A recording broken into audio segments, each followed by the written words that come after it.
Hello friends, Ramya வீட்டு சமையலுக்கு உங்களை வரவேற்கிறேன்.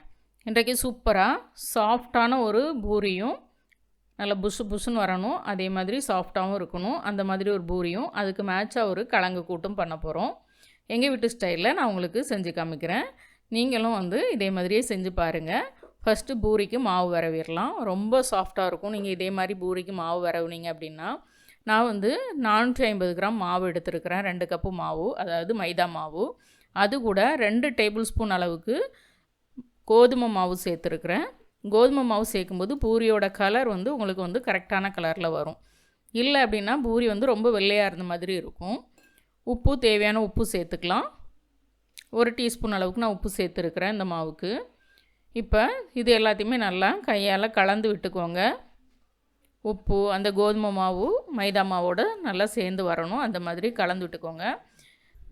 கடைகளில் பார்த்திங்கன்னா, இப்போ நான் அந்த விரலில் எடுத்து காமிக்கிறேன் பாருங்கள், இந்த அளவுக்கு, அதாவது 1 பிஞ்ச் அளவுக்கு சோடா உப்பு சேர்ப்பாங்க. இந்த அளவு மாவுக்கு நம்ம வீட்டில் சோடா உப்பு சேர்க்க மாட்டோம். அதுக்கு பதிலாக நம்ம என்ன சேர்க்க போகிறோன்றது மாவு பிசையும் போது நான் உங்களுக்கு சொல்கிறேன். இப்போ வெறும் தண்ணி மட்டும் சேர்த்து நம்ம நல்லா பிசைஞ்சிக்க போகிறோம். சப்பாத்தி மாவுக்கு தண்ணி கொஞ்சம் கொஞ்சமாக, அதாவது 1 டீஸ்பூன் அந்தளவுக்கு தெளித்து நீங்கள் பிசையணும். அப்படி பிசையும் போது தான் சப்பாத்தி மாவுக்கு நல்ல காற்று உள்ளே போகும், சப்பாத்தி சாஃப்டாக வரும். ஆனால் பூரி மாவுக்கு அப்படி கிடையாது. கொஞ்சம் தண்ணி நல்லாவே நீங்கள் ஒரு 4-5 ஸ்பூன் ஒரே நேரத்தில் சேர்த்து ஊற்றிக்கலாம். ஊற்றிட்டு நல்லா பிசைஞ்சு எடுத்துக்கலாம். பூரி மாவு ஜஸ்ட்டு இந்த அளவுக்கு திரட்டி தான் வச்சுருக்கோம். அது இன்னும் சாஃப்டாகலாம் ஆக்கலை. ஜஸ்ட்டு தண்ணி சேர்த்து பிசைஞ்சு திரட்டி வச்சுருக்குறோம். அதில் ஒரு 1/2 டீஸ்பூன் நெய் சேர்த்துக்கிறேன். நெய் மட்டும்தான் சேர்க்கணும். அப்படி இல்லைன்னா டால்டா சேர்த்துப்பாங்க. சில பேர் பார்த்திங்கன்னா பூரி மாவு பிசைய ஆரம்பிக்கிறதுக்கு முன்னே, தண்ணியெலாம் சேர்க்குறதுக்கு முன்னே வெறும் மாவுலே எண்ணெய் நெய்யெலாம் சேர்ப்பாங்க. அப்படி சேர்க்கக்கூடாது. அப்படி சேர்த்திங்க அப்படின்னா பூரி ஹார்டாக இருக்கும். இந்த மாதிரி மாவு தண்ணி சேர்த்து ஒரு சேர பிசைஞ்சு வச்சதுக்கு அப்புறம் தான் நீங்கள் இப்போ 1/2 கிலோ மாவுக்கு 1/2 டீஸ்பூன்னா அந்தளவுக்கு தான் நீங்கள் நெய் சேர்த்துக்கணும். நெய்யோ டால்டாவோ சேர்த்துக்கலாம். அப்படி நெய் டால்டா இல்லை அப்படின்னா கொஞ்சம் எண்ணெய் சேர்த்துக்கலாம். எண்ணெய் சேர்த்துக்கும் போது அந்தளவுக்கு உங்களுக்கு ரிசல்ட் வராது. நெய் டால்டா சேர்த்தா மட்டும்தான் உங்களுக்கு பூரி நல்ல சாஃப்டாக இருக்கும். எவ்வளோ நேரம்னா கூட பூரியை நம்ம 2 விரலால் பிச்சு சாப்பிட்ற அளவுக்கு நல்லா சாஃப்டாக இருக்கும். அதே நேரத்தில் பூரியும் நல்லா புஷ் புஷ்ஷுன்னு வரும். இப்போ நெய் சேர்த்து நான் ஜஸ்ட்டு ஒரு 2 மினிட்ஸ் நல்லா இந்த மாதிரி நீடிங் கொடுத்துக்கிறேன். கொடுத்துட்டு அதுக்கப்புறம் நம்ம அதை எடுத்து வச்சிடலாம்.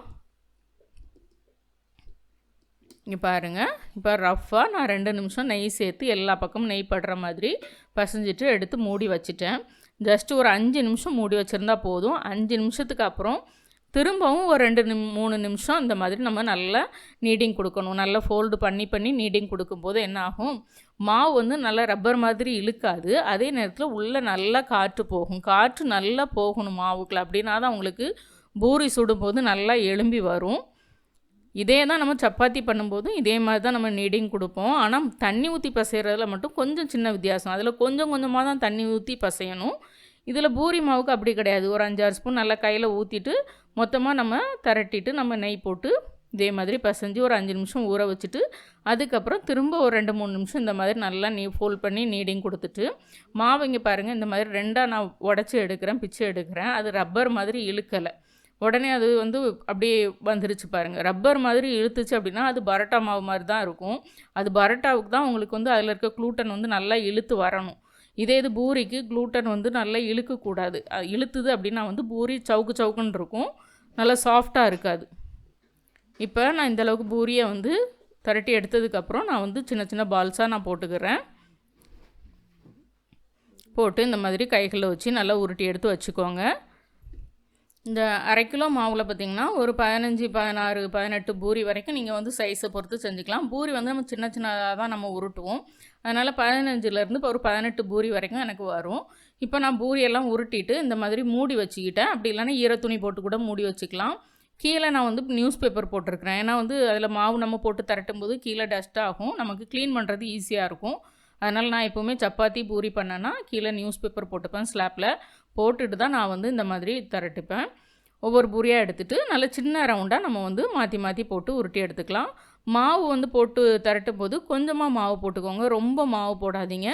அதே மாதிரி பூரி ஓரளவுக்கு நீங்கள் 3 பேருக்கு 4 பேருக்கு சுடுறீங்க அப்படின்னா எல்லா மாவையுமே நீங்கள் திரட்டி வச்சதுக்கப்புறம் நீங்கள் எண்ணெயை காய வைங்க. அதுக்கப்புறம் பூரி சுட ஆரம்பிங்க.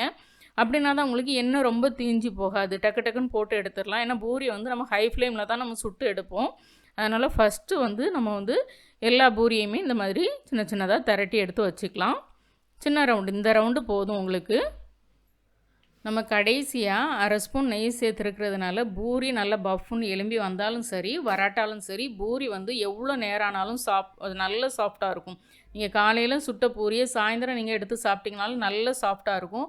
அதில் அந்த ரப்பர் தன்மை வந்திருக்காது. இங்கே பாருங்கள், நான் எல்லா பூரியையும் நான் வந்து நல்லா திரட்டி எடுத்து ரெடி பண்ணி வச்சுட்டேன். எண்ணெயும் அடுப்பில் பேரலாக இப்போ தான் நான் காய வச்சுருக்கிறேன். இனிமேல் சுட்டுற வேண்டியது தான். இங்கே பாருங்கள், இப்போ நம்ம வந்து கீழே பேப்பர் போட்டு நியூஸ் பேப்பர் போட்டு வேலை பார்த்ததுனால நமக்கு வேலை இதை க்ளீன் பண்ணுறது ஈஸியாகிடுச்சு. நான் இப்போ அதை எல்லாத்தையும் எடுத்து வச்சுட்டு இந்த நியூஸ் பேப்பரில் விழுந்திருக்கிற மாவை அதெல்லாம் நம்ம எடுக்க வேண்டாம். ஏன்னா வந்து நியூஸ் பேப்பரில் விழுந்தது நமக்கு வேஸ்ட்டு தான்.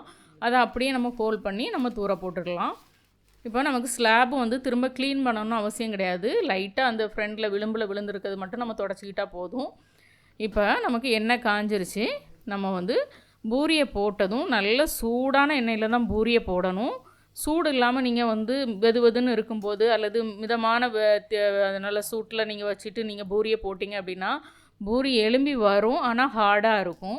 நல்லா ஹையாக வச்சுருக்கணும். அப்பளம் பொரிக்கிற சூட்டில் வந்து நீங்கள் வந்து எண்ணெயை வச்சுட்டு நீங்கள் வந்து பூரி பொரிக்கணும். 2 பக்கமும் ஒரு நேரம் போட்டு பொரிச்சு எடுத்துக்கலாம். பூரி வந்து நீங்கள் இந்த குக்கரில் தான் பண்ணணும்னு நான் சொல்ல மாட்டேன். நீங்கள் வந்து இரும்பு கடாயில் பண்ணாலும் நல்லா ஃபாஸ்ட்டாக நீங்கள் பொரிச்சு எடுத்துக்கலாம். ஏன்னா ஹை ஃப்ளேமில் வச்சு பொரிச்சு எடுக்கிறது. அதனால் நம்ம இரும்பு கடாயிலையுமே நம்ம போட்டு டக் டக்குன்னு பொரிச்சு எடுத்துக்கலாம்.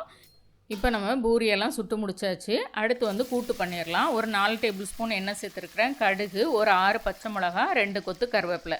இதை ஒரு 1 நிமிஷம் வதங்க விடுங்க. வதங்க விட்டதுக்கப்புறம் வந்து ஒரு 3/4 கிலோ பல்லாரி வெங்காயத்தை நல்லா நீளமாக அரிஞ்சு வச்சுருக்கிறேன். அதை சேர்த்துக்கலாம். இப்போ பல்லாரி வெங்காயத்தை ஹை ஃப்ளேமில் வச்சு நல்லா கண்ணாடி பதம் வர வரைக்கும் நல்லா வதக்கிக்கோங்க. வதக்குனதுக்கப்புறம் மற்ற மசாலா எல்லாம் சேர்த்துக்கலாம். நான் வந்து வீடியோ வந்து இதில் கட் ஆயிடுச்சு. நான் என்னென்ன போட்டிருக்கேன்னு சொல்லிடுறேன். ஒரு 100 கிராம் தக்காளி, ஒரு அரை டீஸ்பூன் காயப்பொடி, 1 டீஸ்பூன் மிளகாய்த்தூள், ஒரு அரை டீஸ்பூன் சீரகத்தூள், அரை டீஸ்பூன் மஞ்சள் தூள், தேவையான உப்பு இவ்வளோ சேர்த்துருக்குறேன். உப்பு பிறகு தேவைப்பட்டுச்சுன்னா எக்ஸ்ட்ரா நம்ம சேர்த்துக்கலாம். இப்போ ஓரளவுக்கு இந்த வெங்காயம் வதங்குறதுக்கு தேவையான உப்பு நான் சேர்த்துருக்குறேன். இவ்வளோ தான் நம்ம இப்போ சேர்த்துட்டு நம்ம வதக்க போகிறோம். இந்த வீடியோ எடுக்கும்போது அது வந்து ரெக்கார்ட் ஆகலை, அதனால் நான் உங்களுக்கு சொல்லியிருக்கிறேன். நீங்கள் திரும்ப வேணால் பாட்டி வச்சு பார்த்துக்கோங்க என்னென்ன போட்டிருக்கன்றதை. இப்போ இந்த மசாலா எல்லாம் ஒரு 2 நிமிஷம் நல்லா வதக்கிக்கலாம். திரும்பவும் ஹை ஃப்ளேமில் வச்சு தான் நான் வதக்கிக்க போகிறேன். அந்த மசாலா வந்து இந்த வெங்காயத்தோடு நல்லா சேர்ந்து வரணும். தக்காளி வந்து ரொம்ப வதங்கி இருக்காது. அதனால் சின்னதாக கட் பண்ணிவிட்டு சேர்த்துக்கோங்க தக்காளியை. ஆனால் அங்கங்கே இருக்கும்போது நம்ம கூட்டு சாப்பிடும்போது நல்லாயிருக்கும். இப்போ ஒரு 2 நிமிஷம் நல்லா வதக்கியாச்சு. இங்கே பாருங்கள், வெங்காயத்தோடு நம்ம போட்ட மசாலா எல்லாம் சேர்ந்து வந்துருச்சு. இப்போ நான் வந்து 1 கிலோ உருளைக்கிழங்க வேக வச்சு தோல் எடுத்துகிட்டு நல்லா மசிச்சு வச்சுருக்கேன். சின்ன பீஸ் அப்படி கிடக்கிற மாதிரியே நான் மசிச்சு வச்சுருக்கேன். அப்படின்னா தான் வந்து கிழங்கு கூட்டுக்கு நல்லாயிருக்கும். ரொம்ப மசிச்சிட்டிங்க அப்படின்னா வந்து கிழங்கு கூட்டு அவ்வளோவா நல்லா இருக்காது. அதனால் சின்ன கட்டிகளாக இருக்கிற மாதிரி நீங்கள் வந்து கைகளால் நல்லா உருளைக்கிழங்கு பசஞ்சிட்டு சேர்த்துக்கோங்க. 3/4 கிலோ வெங்காயத்துக்கு நான் 1 கிலோ உருளைக்கிழங்கு சேர்த்துருக்குறேன். இப்போ இந்த உருளைக்கிழங்கு சேர்த்துட்டு நம்ம ஒரு 2-3 நிமிஷம் நல்லா வதக்கிக்கலாம். தீயை நான் குறைச்சி வச்சுருக்கிறேன். இந்த ஸ்டேஜில் நான் உருளைக்கிழங்குக்கு தேவையான உப்பை நான் சேர்த்துக்கிறேன். ஃபஸ்ட்டு நம்ம வெங்காயத்துக்கு தேவையான உப்பு தான் நம்ம சேர்த்துருந்தோம். இப்போ உருளைக்கிழங்குக்கு தேவையான உப்பை நம்ம சேர்த்துக்கலாம். சேர்த்துட்டு 2-3 நிமிஷம் நல்லா வதங்க விடுங்க. அதாவது மீடியம் ஃப்ளேம்லேருந்து லோ ஃப்ளேமில் வச்சு நீங்கள் வதக்கிக்கோங்க. வதக்குனதுக்கப்புறம் நான் ஒரு 300 ml தண்ணி சேர்த்துருக்குறேன். 300 ml தண்ணி இந்த அளவு வெங்காயம் தக்காளிக்கு நீங்கள் சேர்க்கணும். அளவு கம்மியாக போடுறீங்க அப்படின்னா அதுக்கு தக்கன நீங்கள் தண்ணி சேர்த்துக்கோங்க. தண்ணி சேர்த்து கண்டிப்பாக நீங்கள் வேக விடணும். விட்டால் தான் உங்களுக்கு உருளைக்கிழங்கு வெங்காயம் எல்லாம் சேர்ந்து அந்த உருளைக்கிழங்கு கூட்டோட ஃப்ளேவர் நல்லா வரும். சில பேர் வந்து அந்த எண்ணெயிலே வதக்கி எடுத்துகிட்டு அப்படியே சாப்பிடுவாங்க. அதுவும் நல்லா தான் இருக்கும். அப்படி வதக்கணும் அப்படின்னா நீங்கள் என்ன பண்ணணும் அப்படின்னா நீங்கள் மூடி வச்சு லோ ஃப்ளேமில் ஒரு 5-6 நிமிஷம் பொறுமையாக வதங்க விட்டு அப்படியே எடுத்து சாப்பிட்லாம். அதுவும் நல்லா தான் இருக்கும். தண்ணி ஊற்றி வேக வச்சிங்க அப்படின்னா வந்து அது வந்து நிறைய சாப்பிட்லாம். அதாவது ஒரு 2 பூரிக்கு ஒரு 2 கப்பு நம்ம கூட்டு கூட எடுத்து சாப்பிட்லாம். வெறும் எண்ணெயிலே வதக்கின கூட்டை நம்ம அதிகமாக சாப்பிட முடியாது. அவ்வளோதான் வித்தியாசம். இப்போ நம்ம 300 ml தண்ணி ஊற்றி நல்லா லோ ஃப்ளேமில் விட்டு ஒரு 5 நிமிஷம் நம்ம வந்து அதை வந்து வேக விட்டோம். இங்கே பாருங்கள், அந்த வெங்காயம் உருளைக்கிழங்கு எல்லாம் சேர்ந்து சூப்பராக கூட்டு ரெடி ஆகிட்டு தக்காளியும் கூட கொஞ்சம் நல்லா மசிஞ்சிருக்கும். சூப்பராக இருக்கும்.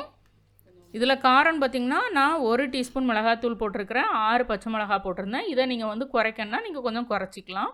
இப்போ நம்ம 5 நிமிஷம் கழித்து சூப்பராக பக்குவமாக ரெடி ஆகிட்டு உருளைக்கிழங்கு கூட்டை நம்ம பவுலுக்கு மாற்றிக்கலாம். மாற்றிட்டு பரிமாறிட வேண்டியதான்.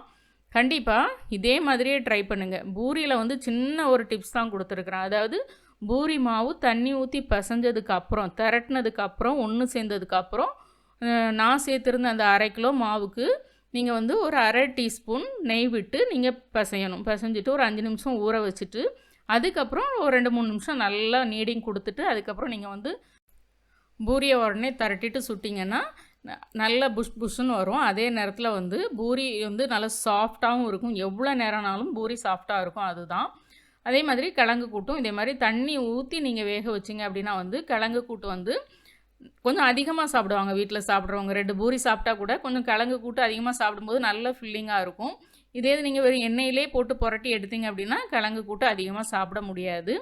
இந்த 2 டிப்ஸும் தான். கண்டிப்பாக ட்ரை பண்ணி பாருங்கள். பார்த்துட்டு ரம்யா வீட்டு சமையலுக்கு சப்ஸ்கிரைப் பண்ணுங்கள், லைக் பண்ணுங்கள், ஷேர் பண்ணுங்கள். வீட்டில் சமைச்சு சாப்பிடுங்க, வீணாக்காமல் சாப்பிடுங்க. மீண்டும் புது வீடியோவில் சந்திக்கலாம். பாய்.